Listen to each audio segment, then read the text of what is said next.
Nising bank of Baroda में हुई 10 लाख रुपए की लूट के मामले में पुलिस अन्य जिला पुलिस के साथ साथ यूपी दिल्ली पुलिस से भी संपर्क कर रही है। पुलिस ने पिछले 3 दिन में 100 से ज्यादा सीसीटीवी भी खंगाले।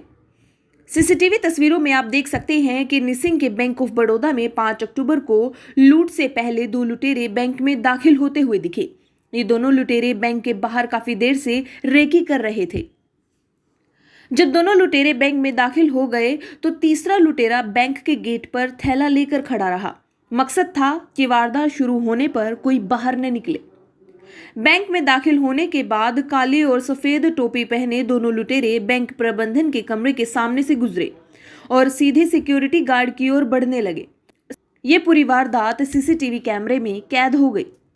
लुटेरे सिक्योरिटी गार्ड के नजदीक पहुंचे और गार्ड के मुड़ते ही उनकी बंदूक छीन उसे धक्का देकर जमीन पर गिराया। फिर लुटेरे ने पिस्तौल निकाल ली। पिस्तौल निकालने के बाद लुटेरों ने बैंक में 2 फायर किए। गोली की आवाज सुनकर बैंक मैनेजर के कमरे से एक शख्स घबराकर मुख्य द्वार की ओर भागा। तभी बैंक के गेट के सामने खड़ा तीसरा लुटेरा अंदर दाखिल हुआ और बाहर खड़े शख्स को धक्का देकर जमीन पर गिरा दिया और बंदूक तान दी। दहशत का माहौल देख बैंक मैनेजर कमरे से दोनों हाथ ऊपर कर कैबिन से बाहर आया और लुटेरे उनके साथ अन्य कर्मियों को लेकर स्ट्रांग रूम की ओर बढ़े। एक लुटेरा बैग लेकर कैशियर के कैबिन में पहुंचा। वहां महिला कैशियर ने घबराकर तुरंत दराजों में रखी नकदी बैग में भर दी और फायरिंग कर फरार हुए लुटेरे। पुलिस का कहना है कि अभी जांच की जा रही है। इस मामले में पुलिस की 4 टीमें जांच कर रही है। 5 अक्टूबर दोपहर 3:45 पर लुटेरे बैंक में चेक भरने के लिए घुसे और उन्होंने सुरक्षा कर्मी के साथ हाथापाई कर बंदूक छीन सभी कर्मचारियों को गन पॉइंट पर लेकर बैंक से करीब 10 लाख रुपए लूट लिए। हालांकि पहले दिन करीब 20 लाख रुपए बताए गए थे, लेकिन जब बैंक में कैश की जांच की गई तो वह करीब 10 लाख रुपए निकले। लुटेरे बैंक कर्मचारियों को स्ट्रांग रूम में बंधक बनाकर चले गए। पुलिस ने मौके पर पहुंचकर उन्हें आजाद कराया था। लुटेरे पुलिस की तरफ गोली चलाकर पल्सर बाइक से भाग गए थे। मारी सर 3 नाम है मेरे के लाथा पाई हुई, मेरी गन कोस ली, फिर गनपट्टी बदल ली, गन कोस के गनपट्टी आए, अंदर आए, मार्क्स पैर के आए थे, 3 जने थे लंबे लंबे।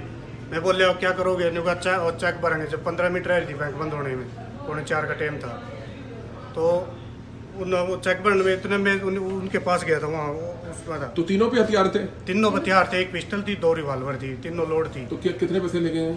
कम से कम 20 लाख रुपये ले गए। कहाँ से ले गए? इधर से भी ले गए, अंदर से भी ले गए, बंद करके फिर सबको बंद कर गए। हाँ। और कौन सी गाड़ी पे थे? कुछ पता? गाड़ी कुछ नहीं, हमने अंदर बाहर भी गोली वगैरह चलाई है जी? बाहर जाते चलाई है, बताओ कोई बाहर बंदे बताओ नहीं देखी। हथियार कैसा था जिनके पास? हथियार 2 कट्टे थे, 1 रिवॉल्वर थी। आपका नाम? रविंद्र कुमार। कैश पे आज मैं ही बैठी थी। आज इसके भी कल पट्टी वैसे बदल कैसे दी। आज छुट्टी मेरे पे है, खिलाफ थपाई हुई तो है आज मैं ही सर। बैठी थी, तो मैं उसका कैश कंप्लीट करके बाहर का थोड़ा काम करता, मैं बाहर बैठी थी। तो जैसे ही आई उन्होंने गन पॉइंट पे लेके मुझे कहा कि कैश दो, कैश पे कौन बैठा है? तो मैं थी बैठी थी, चाबी दो। तो फिर उन्होंने कहा सारा कैश बैग में डाल दो, तो मैंने सारा कैश बैग में डाल दिया उनके। फिर कहते कि अंदर स्ट्रांग रूम में भी कैश होता है। उन्हें सब पता था, नॉलेज बैंक के बारे में अंदर का, कि स्ट्रांग रूम में भी कैश होता है, बैंक में स्ट्रांग से भी हमें कैश चाहिए। गन पॉइंट पे मुझे और इन्हें लेके कीज के साथ हमें अंदर से भी सारा कैश सिक्के छोड़ गए हमें, तो वो सारा कैश लेके चले गए। फिर वो कहते कि हमें VDR भी चाहिए, जो कैमरे की रिकॉर्डिंग होती है वो चाहिए। तो हमने कहा हमें नहीं पता। फिर मुझे द्वार से गन पॉइंट पे लेके वो मैनेजर कैबिन में ले गए। तो वो भी ले गए? नहीं, वो फिर हमें कहा हमें नहीं पता कि वो सब ऊपर से कनेक्टेड होता है। फिर उन्होंने वो सारी वायरिंग वगैरह, मोडेम, जो भी हमारा इंटरनेट का कनेक्शन है, सब वो साथ में लेके चले गए। भाषा कैसी थी मैम उनकी? सर हरियाणवी टाइप थी। फिर हम सबको वो फोन रखवा दिए थे, हम सबको बाहर स्ट्रांग रूम में अंदर बंद करके बाहर से लॉक लगा के। तो मुंह ढका हुआ था उनका? हाँ, मास्क, बिल्कुल मास्क निकाल रखा था और सिर पे पढ़ना टाइप था। बैंक ऑफ बड़ौदा मतलब बंद था। अभी मैं जस्ट यहीं मौके पे पहुंचा हूँ। तो जो बैंक मैनेजर है उनसे बात हुई है। उनका ये कहना है कि लगभग 4 बजे का अराउंड 3 लड़के आए थे और उन्होंने वेपन, जो कुछ लोगों के पास में वेपन भी था, 20 लाख के आसपास का एक केस बता रहे हैं जो लोग लेके गए हैं। उस टाइम पुलिस भी यहाँ पर पहुँची थी। अभी पुलिसकर्मियों से बात की जानी शेष है, लेकिन एक पुलिसकर्मी ने कुछ पकड़ने की कोशिश भी की थी, लेकिन वो हाथापाई करके यहाँ से भी भाग गए थे। बाद में हमारी टीमों ने पीछा भी किया आसपास रमानी गांव तक। बाद में मोटरसाइकिलों से वो गलियों से निकल गए थे, लेकिन अभी भी टीमें हमारी लगी। तो एक ही मोटरसाइकिल पे आए थे सर तीनों? जी, अभी तक जो जानकारी दी है इन्होंने उसके हिसाब से एक मोटरसाइकिल। तो 20 लाख रुपए ले गए सर? अभी जो इन्होंने बैंक मैनेजर ने जो बताया है वो 20 लाख केस। तो अंदर बंधक बना दिया था, पुलिस वालों ने आके छुड़वाया सभी को?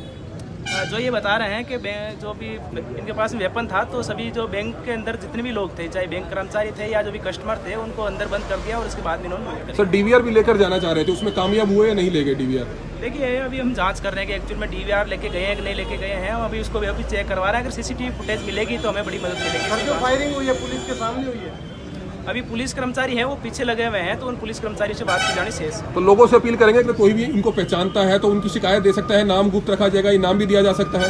डेफिनेटली आम लोगों का सहयोग बहुत अपेक्षित है इस मामले में। अगर किसी को यदि कोई जानकारी हो तो वो जरूर हमारे करनाल पुलिस के साथ साझा करें।